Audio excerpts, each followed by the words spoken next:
So Felicia says, I'm an INTJ. I need help in what career I should go into. Any insights would be helpful.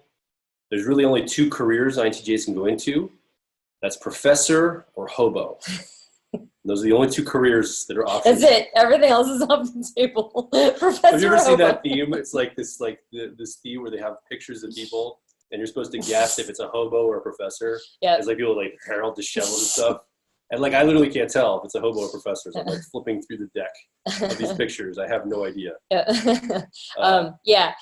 So in all honesty, professor is a delightful career choice for an INTJ, but you also are qualified for anything that doesn't require you to move fast.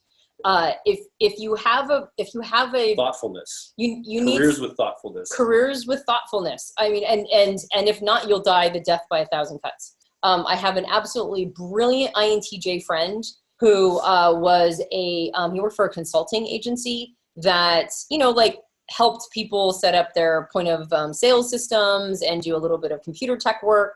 And the challenge was that he was really good at setting the systems up. Oh yeah, he was super good at it. They were always just right. Perfect. And people were like, oh, this works. This is great. Always. But the problem was that everything was in terms of billable hours. Everything.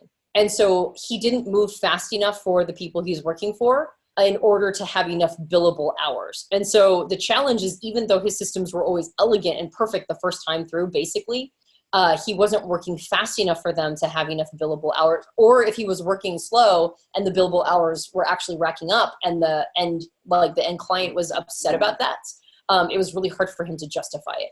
So you're going to go with something that matches your interests, or you should. I mean, feel free to do something that matches your interests. Do something that matches your ethics, which is also very important.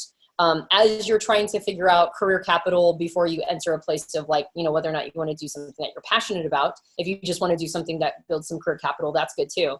But the one thing that you're going to want to really give yourself the gift of is not going into a time pressure situation. So utilize your strengths, be a thoughtful person, go into a career that allows you to be thoughtful, and resist anything that's going to put time pressure on you, I think is one of the number one things.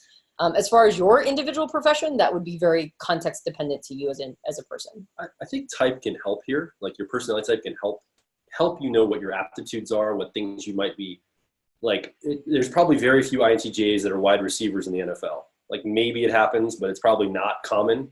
There's probably a lot more ESPs that are wide receivers in the NFL, right? So there's an aptitude level of personality type. So having said that, I will say that I think a bigger indicator of what you should do with your career comes down to your values, your interests, the things that you want to contribute to the world, way more than your type. I think the type can talk about maybe how you'll do that, but the industry or the career that you enter into, probably your initial conditions also play into this. Where did you come from? Where was your starting point is probably going to be a lot of that as well. Obviously, in different countries, different contexts, you can rise above starting points, or you can maybe transcend them or laterally move away from them. But a lot of those things are indicators of what career you're going to end up in. Nee on our team, who's our COO, talks a lot about career capital.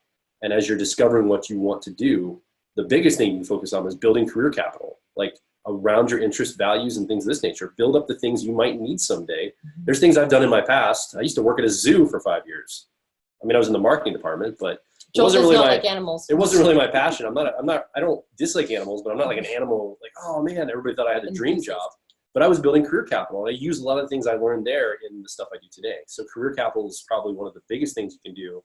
If you're not I want to do X, Y, Z, this is what I want to do with my life. And you're what should I do? How should I contribute to the world? What career should I be a part of? I think career capital is really the thing you build up, is the skill sets and all the things that contribute to the thing that you finally decide upon as you move toward the thing you're wired to do in this world. And I think that's to values and interests. Yeah. What was that book that you recommended? The one that was don't follow your passion, follow your something? It's Cal Newport's book. I can't remember the title is So Good They Can't Ignore You, I think. Is it So Good They Can't Ignore You? Yeah. One of those. It's Cal Newport. I think Cal Newport stuff's really good. So any Cal Newport book is going to be great. And as much as we talk about doing your passion, my observation for myself, and I think Joel would agree with this, is your passion is emergent, and it happens like you discover it over time. And one of the challenges with an INTJ is like I mentioned with my friend who was like setting up elegant systems from the get-go, you kind of want to have it all charted out before you start moving. And that's the opposite thing that you need to do, even as an INTJ. So, so make sure that you keep in motion, right? Like it's kind of one of those things where you go for whatever, like Joel mentioned, will help you build the career capital that you'll need someday. And I do recommend the Cal Newport book. Hey, it's Joel Markwood, Antonia Dodge. Thanks for watching that video. You can go get a copy of Personality Hacker in any bookstore online. You can order it from your local bookstore in your town, which is cool because then you can support the local bookstores in your town. But this book is really powerful. It's separate into 2 sections. The first part is theory of the system, of the way we approach Myers-Briggs. We talk about the CAR model. We unpack how to learn about your cognitive functions. And the second half of the book goes into each of the 16 individual personality types.